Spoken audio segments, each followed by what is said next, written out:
Hello friends, welcome back to my YouTube channel. അപ്പോൾ ഞാൻ ഇന്ന് റെഡി ആയിട്ട് ഒരു വളകാപ്പ് ഫംഗ്ഷന് വേണ്ടി പോവാണ് കേട്ടോ. അപ്പോൾ നന്ദു ട്യൂഷന് പോയിരിക്കുകയായിരുന്നു. ഇവിടെ ആളുകളൊന്നും അങ്ങനെ എത്തിയിട്ടില്ല, പക്ഷേ എല്ലാ സജ്ജീകരണങ്ങളെല്ലാം ഓക്കെയാണ് അവിടെ കേട്ടോ. എല്ലാം റെഡിയാക്കി വെച്ചിരിക്കുകയാണ്. അപ്പോൾ ഞാൻ എല്ലാവരൊക്കെയാണ് മുന്നേ ഞാൻ അങ്ങോട്ട് തിരിച്ച് ഇത് ക്വാർട്ടേഴ്സിൻ്റെ തൊട്ടടുത്തിട്ടുള്ള മൾട്ടിപർപ്പസ് ഹാളിലാണ് ഈ ഒരു ഫംഗ്ഷൻ ഉള്ളത് കേട്ടോ. അപ്പോൾ ഈ ഒരു ഫംഗ്ഷന് വേണ്ടിയിട്ടുള്ള എല്ലാ സജ്ജീകരണങ്ങളും ഞാൻ വരുമ്പം തന്നെ എല്ലാം ഓക്കെ ആയിട്ട് വെച്ചിട്ടുണ്ടായിരുന്നു കേട്ടോ. മഞ്ഞളും കുങ്കുമവും പനിനീരും പിന്നെ കുറേ ഫ്ലവേഴ്സും പിന്നെ വളകാപ്പ് എന്ന് പറയുമ്പോൾ വളയില്ലാണ്ട് എന്താണ് വളകാപ്പ്. അപ്പോൾ വള ഇഷ്ടംപോലെ ഉണ്ടായിരുന്നു. പിന്നെ സാധനങ്ങളായിട്ട് ലെമൺ റൈസ്, കേർഡ് റൈസ്, പിന്നെ പുളിസാദം, പിന്നെ മറ്റേത് രണ്ടും എനിക്ക് അത്ര അറിയില്ല കേട്ടോ. അപ്പോൾ ഇതൊക്കെ ഉണ്ടായിരുന്നു. പിന്നെ മുന്നിലായിട്ട് 2 വിളക്ക് വെക്കും. ഇവരുടെ ഓരോരോ ആചാരങ്ങളാണ് കേട്ടോ. നമുക്കറിയില്ല, നമ്മുടെ നാട്ടിലൊന്നും ഇങ്ങനത്തെ ഒരു ആചാരങ്ങളൊന്നും ഞാൻ ഇതുവരെയായിട്ട് കണ്ടിട്ടില്ല. നമ്മുടെ നാട്ടിൽ അങ്ങനെ ഒരു ആചാരം ഇല്ല. ഓക്കെ. പിന്നെ വെറ്റിലയും പാക്കും പിന്നെ കുറേ നമ്മുടെ ബേക്കറി ഐറ്റംസ് ഉണ്ടാവും, ഫ്രൂട്ട്സ് ഉണ്ടാവും. ഫ്രൂട്ട്സ് എന്ന് പറയുമ്പോൾ നമ്മളൊരു പഴക്കടയിലേക്ക് നമ്മൾ നോക്കുമ്പോൾ കാണുന്ന എല്ലാ ഫ്രൂട്ട്സും അവിടെ ഉണ്ടാവും കേട്ടോ. അതിൻ്റെ എല്ലാം ഡീറ്റെയിൽഡ് വീഡിയോ ആണ് ഈ ഒരു വീഡിയോ. ആരും സ്കിപ്പ് ചെയ്യാതെ ഇരുന്ന് കാണണം. ഓക്കെ. അപ്പോൾ പിന്നെ ഇതാണ് ബേക്കറി ഐറ്റംസൊക്കെ. പിന്നെ അവളെ അണിയിച്ചൊരുക്കുമ്പോൾ വലിയ മാലയൊക്കെ ഇടും കേട്ടോ. മുല്ലപ്പൂവിൻ്റെയും റോസാപ്പൂവിൻ്റെയൊക്കെ മാലയൊക്കെ ഇടും. കണ്ടോ, ഫ്രൂട്ട്സ് കണ്ടോ, എല്ലാ ഫ്രൂട്ട്സും ഈ ഒരു ചടങ്ങിന് നിർബന്ധമാണ് കേട്ടോ. പിന്നെ ഒരു തിരുത്തലുണ്ട് കേട്ടോ. നമ്മുടെ നാട്ടിൽ ഇങ്ങനൊരു ആചാരം നടക്കുന്നില്ല എന്ന് ഞാൻ പറഞ്ഞല്ലോ. പക്ഷേങ്കിൽ പാലക്കാട് ജില്ലകളിലെല്ലാം ഇങ്ങനത്തെ ഒരു ആചാരം ഉണ്ട് കേട്ടോ. കാരണം എൻ്റെ തൊട്ടപ്പുറം തന്നെയുള്ളൊരു വീട്ടിൽ അവൾ മാരേജ് ചെയ്തത് ഒരു പാലക്കാടുള്ള ആളെയാണ്. അവൾക്ക് ഇങ്ങനത്തെ ഒരു വളകാപ്പ് എന്നുള്ളൊരു സംഭവം ഉണ്ടായിരുന്നു കേട്ടോ. പാലക്കാടൊക്കെ ഉണ്ട്. അങ്ങനെ വേറെ എവിടെയൊക്കെ ഉണ്ടെങ്കിൽ നിങ്ങൾ കമൻ്റ് ഇടണം കേട്ടോ. അപ്പോൾ ഇതുപോലെ തന്നെ ഇതിനു മുമ്പ് ഞാൻ ഇവരുടെ തന്നെ പ്രീ വെഡിങ് വീഡിയോ ചെയ്തിട്ടുണ്ട്, ഇവിടെ തമിഴ്നാട്ടിലുള്ള തന്നെ. അപ്പോൾ അതും ഈ ഇവിടുത്തെ ഒരു ആചാരമാണ് കേട്ടോ. എന്തൊക്കെയാണ് ഇവിടുത്തെ ആചാരങ്ങൾ, അതിലും ഇതുപോലെ തന്നെ ഫ്രൂട്ട്സും ഇങ്ങനത്തെ സ്വീറ്റ്സും ഒക്കെ ഉള്ള വേറൊരു ആചാരം കൂടിയാണ് പ്രീ വെഡിങ്ങിൻ്റെ. പ്രീ വെഡിങ് നമ്മുടെ നാട്ടിലുണ്ട്, അവിടുത്തേലും വ്യത്യാസമാണ് ഇവിടേത്.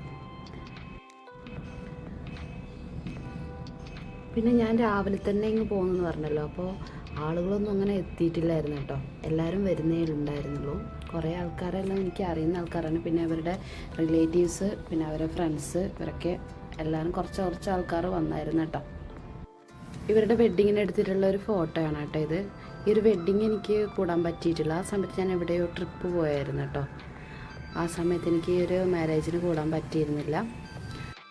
ഫംഗ്ഷൻ ഇപ്പോൾ സ്റ്റാർട്ട് ചെയ്യണം കേട്ടോ. അവർ വിളക്കൊക്കെ കത്തിച്ച് ഇനിയിപ്പോൾ കുറച്ച് കഴിഞ്ഞിട്ട് അവൾ വരും. അവൾ കഴിഞ്ഞിട്ട് ആ ചെയറിലേക്ക് ഇരുത്തും കേട്ടോ. അപ്പോൾ അവൾ വന്നിട്ടുണ്ട്. അവളും ചെറുക്കനാണ് കേട്ടോ. അത് നിങ്ങൾ കണ്ടല്ലോ, ഇപ്പോൾ ഫോട്ടോസ് കണ്ടല്ലോ. എന്നിട്ട് അവളെ കൊണ്ടുപോയി അവിടെ ഇരുത്തും. എന്നിട്ടാണ് ചടങ്ങുകൾ ആരംഭിക്കുക കേട്ടോ. ഇത് ഇപ്പുറത്തുള്ള നിൽക്കുന്നത് അവിടെ അച്ഛനാണ് കേട്ടോ. ഒരു പ്രാർത്ഥനയാണ് കേട്ടോ. ഇവർ ബേസിക്കലി ഇവർ ക്രിസ്ത്യൻസാണ്. അപ്പോൾ ക്രിസ്ത്യൻസിൻ്റെ സോങ്ങൊക്കെ ഉണ്ട്, അതായത് പ്രാർത്ഥനയൊക്കെ ഉണ്ടായിരുന്നു.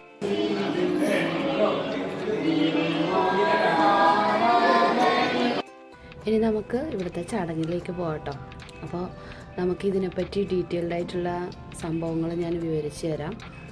ഇത് തമിഴ് സംസ്കാരത്തിലെ ഒരു ഗർഭകാല ചടങ്ങാണ് വളകാപ്പ് എന്ന് പറയുന്നത് കേട്ടോ.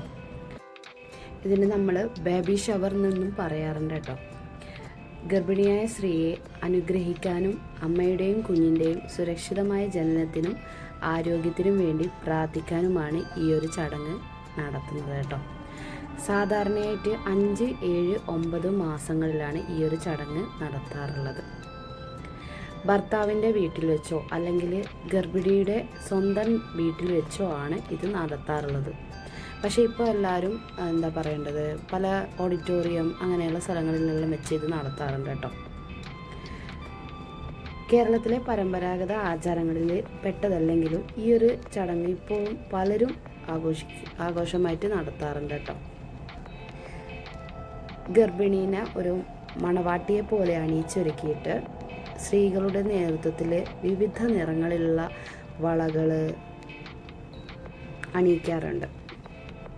ഈ വളകളുടെ ശബ്ദം കേൾക്കുന്നത് വയറ്റിലെ കുഞ്ഞിൻ്റെ വികാസത്തെ സഹായിക്കുമെന്നാണ് ഇവരുടെ വിശ്വാസം. പിന്നെ അമ്മയുടെയും കുഞ്ഞിൻ്റെയും ക്ഷേമത്തിനായിട്ട് മുതിർന്ന സ്ത്രീകൾ പ്രാർത്ഥിക്കുകയും അനുഗ്രഹിക്കുകയും എല്ലാം ചെയ്യും ഈ ഒരു ചടങ്ങിൽ കേട്ടോ. പിന്നെ കുപ്പിവള കൂടാതെ വേറെ വളകൾ, അതെന്ത് വളയാന്ന് എനിക്ക് കൃത്യമായിട്ട് അറിയില്ല കേട്ടോ. ഒരു മഞ്ഞൾ ചരട് കൊണ്ട് കിട്ടിയൊരു വളയാണെന്ന് തോന്നുന്നു. പിന്നെ അതുപോലെ തന്നെ സിൽവറിൻ്റെ വളയും ഒക്കെ ഇടും. അച്ഛനാണ് കേട്ടോ സിൽവറിൻ്റെ വളയൊക്കെ ഇടുന്നത്. പിന്നെ അതിന് ശേഷമാണ് നമ്മുടെ കുപ്പിവള ഇടാൻ തുടങ്ങുന്നത് കേട്ടോ. ആദ്യം ആ മഞ്ഞ വളയും പിന്നെ അതുപോലെ സിൽവറിൻ്റെ വളയും കഴിഞ്ഞതിന് ശേഷം കുപ്പിവള ഇടാൻ തുടങ്ങും. അങ്ങനെ ഓരോരുത്തരായിട്ട് ഈ ഒരു ചടങ്ങ് ഇങ്ങനെ കണ്ടിന്യൂ ആയിട്ട് പോകും കേട്ടോ. ഞാൻ ആദ്യം പറഞ്ഞല്ലോ, ഇത് ഒരു സ്ത്രീകളുടെ ഒരു ചടങ്ങാണ്. അധികവും സ്ത്രീകൾ തന്നെയാണ് ഈ ഒരു ചടങ്ങിന് നേതൃത്വം വഹിക്കുന്നത്. ചന്ദനം പൂശിയും കയ്യിലൊക്കെ ചന്ദനമൊക്കെ പൂശിയിട്ട് കുട്ടീനെ അനുഗ്രഹിക്കുകയാണ് കേട്ടോ. പിന്നെ പൂക്കളും ജാസ്മിൻ ഫ്ലവറും അതുപോലെ തന്നെ റോസാപ്പൂവൊക്കെ അവർ ഇടും.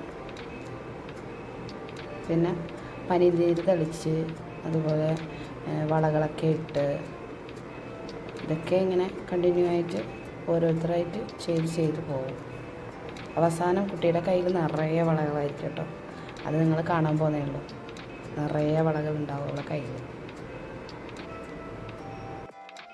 അതിനുശേഷം ചെറുക്കനെയും അവിടെ പിടിച്ചിരുത്തുക കേട്ടോ. ഇതുപോലെ ചെയ്ത പോലെ തന്നെ അവനും ഈ ഒരു കാര്യങ്ങളൊക്കെ ചെയ്യും കേട്ടോ. അപ്പോൾ ഈ ചടങ്ങുകളൊക്കെ കഴിഞ്ഞ് അതിന് ശേഷം ഫുഡിൻ്റെ സെക്ഷനാണ് കേട്ടോ. ഇവർ പുറത്തുനിന്ന് കാറ്ററിംഗുകാരനെ ഏൽപ്പിച്ചതാണ് കേട്ടോ. ഫുഡൊക്കെ നല്ല ചിക്കൻ ബിരിയാണിയൊക്കെ ആയിരുന്നു ഫുഡ്. ഞങ്ങൾ കഴിക്കാൻ വേണ്ടിയിരുന്നു. ഞങ്ങൾ മലയാളീസ് ഒരു സെക്ഷൻ തന്നെ അങ്ങ് ഏറ്റെടുത്തു കേട്ടോ. അപ്പോൾ ഞങ്ങൾ ഫുഡൊക്കെ കഴിക്കാൻ വേണ്ടി ഇരിക്കുകയാണ്. നല്ല അടിപൊളി ഫുഡായിരുന്നു. ഇതിൻ്റെ കൂടെ തന്നെ സാധനങ്ങളൊക്കെ വിളമ്പായിരുന്നു കേട്ടോ. പക്ഷെ അതെനിക്ക് വീഡിയോ ഒന്നും എടുക്കാൻ പറ്റിയിട്ടില്ല. പക്ഷേ ഈ ബിരിയാണി കഴിച്ചതിന് ശേഷം പിന്നെ ഒന്നും കഴിക്കാൻ തോന്നിയിട്ടില്ല കേട്ടോ. അത്രക്കും ഹെവി ആയിരുന്നു കേട്ടോ. അപ്പോൾ ഇതൊക്കെയാണ് നമ്മുടെ വളകാപ്പ് ഫംഗ്ഷൻ്റെ കാര്യങ്ങളൊക്കെ കേട്ടോ. അപ്പോൾ എല്ലാവർക്കും മനസ്സിലായല്ലോ വളകാപ്പ് എന്താണ് ഏതാണെന്നൊക്കെ മനസ്സിലായല്ലോ. ഇതൊക്കെയാണ് ഇതിൻ്റെ ചടങ്ങുകൾ കേട്ടോ. അപ്പോൾ നിങ്ങൾക്ക് ഈ വീഡിയോ ഇഷ്ടമെങ്കിൽ ലൈക്ക് ചെയ്യുക, കമൻറ്റ് ചെയ്യുക, ഷെയർ ചെയ്യുക, സബ്സ്ക്രൈബ് ചെയ്യുക.